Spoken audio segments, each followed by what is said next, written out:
Hi verse, இன்னைக்கு RK பேட்டை வந்திருக்கோம்.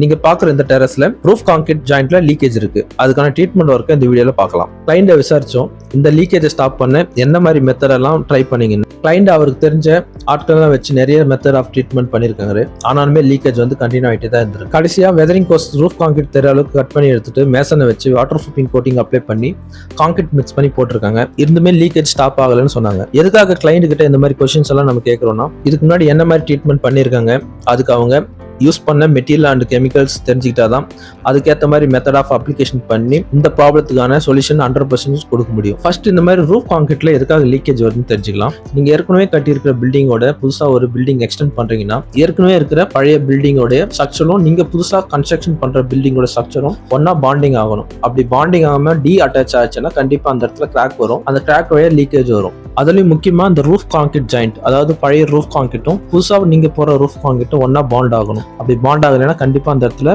Cracks develop ஆகும். ஈவன் நீங்க மேல வெதரிங் கோர்ஸ் போட்டு டைல்ஸ் லே பண்ணியிருந்தாலும் உங்களுக்கு அந்த ப்ராப்ளம் கண்டினியூ ஆகிட்டே தான் இருக்கும். ஸோ அப்போ நம்ம என்ன பண்ணணும், இதுக்கான சொல்யூஷன் ஃபர்ஸ்ட்லேயே ட்ரீட்மெண்ட் எப்படி பண்ணணும்னா, ஏற்கனவே பழைய ரூஃப் கான்கிரீட்ல கம்பி தெரியற அளவுக்கு உடச்சு எடுத்துக்கணும். ஸோ அதுக்கப்புறம் நம்ம புதுசா ரூஃப் கான்கிரீட் போடுற அந்த ரெயின்ஃபோர்ஸ்மெண்ட் லே பண்ணுவோம் இல்லைங்களா. ஸோ அந்த ரெயின்ஃபோர்ஸ்மெண்ட்டும் பழைய ரூஃப்ல இருக்கிற ரெயின்ஃபோர்ஸ்மெண்ட்டையும் ஒன்னா வெல் பண்ணி அதுக்கப்புறம் நீங்க ரூஃப் கான்கிரீட் போட்டீங்கன்னா கண்டிப்பா நல்ல ரிசல்ட் கிடைக்கும். அதே போல ஏற்கனவே இருக்கிற கான்கிரீட்ல நீங்க புதுசா கான்கிரீட் போடுறதுக்கு பிஃபோரா பாண்டிங் ஏஜென்ட் அப்ளை பண்ணணும். இந்த பாண்டிங் ஏஜென்ட் அப்ளை பண்ணி வித்தின் 5 ஹவர்ஸ்க்குள்ளேயே நீங்க புதுசா ஒரு கான்கிரீட் லே பண்ணும்போது கண்டிப்பா பழைய அந்த ரூஃப் கான்கிரீட்டோட ஸ்ட்ரக்சரும் புது ரூஃப் கான்கிரீட்டும் ஒன்னா பாண்ட் ஆகிக்கும். ஸோ கிராக் எதுவும் டெவலப் ஆகாது, உங்களுக்கு லீக்கேஜும் ஃபியூச்சர்ல வராம இருக்கும்.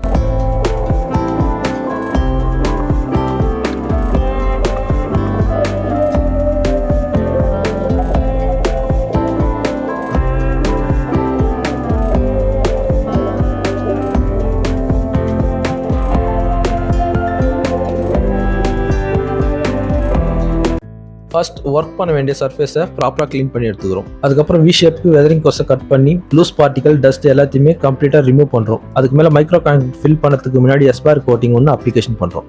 இந்த எஸ்பயர் கோட்டிங் ட்ரை ஆகிறதுக்கு முன்னாடியே நம்ம ஏற்கனவே மிக்ஸ் பண்ணி வச்சிருக்கிற மைக்ரோ கான்கிரீட்டை ஃபில் பண்ணுறோம். ஃபில் பண்ணி முடிச்சதும் அகைன் எஸ்பயர் கோட்டிங் ஒன்று மேலே அப்ளை பண்ண போகிறோம். இந்த கோட்டிங் நல்லா ட்ரை ஆனதுக்கப்புறம் இதுக்கு மேலே PU பேஸ்ட் பிட்மன் கோட்டிங் அப்ளை பண்ணுறோம். இந்த அப்ளிகேஷன் பண்ணி ஜியோ ஃபேப்ரிக் கிளாத்தை அதுக்கு மேலே லே பண்ண போகிறோம். இந்த லேயிங் ஒர்க் கம்ப்ளீட் ஆனதுக்கப்புறம் மேலே அகைன் PU கோட்டிங் ஒயிட் கலரில் 2 கோட்டை அப்ளிகேஷன் பண்ணி இந்த ப்ராப்ளத்துக்கான சொல்யூஷன் நம்ம கொடுக்க போகிறோம். இந்த வீடியோ மிஸ் பார்த்த வியூவர்ஸ் உங்களுக்கு ரொம்ப நன்றியை தெரிவிச்சுக்கிறேன். இது போல சொல்யூஷன் ஸ்க்ரீனில் தெரிய நம்பரை கான்டாக்ட் பண்ணுங்க. அதுக்கு முன்னாடி நம்ம சேனலை சப்ஸ்கிரைப் பண்ணுங்க, ஷேர் பண்ணுங்க, லைக் பண்ணுங்க. Thank you viewers.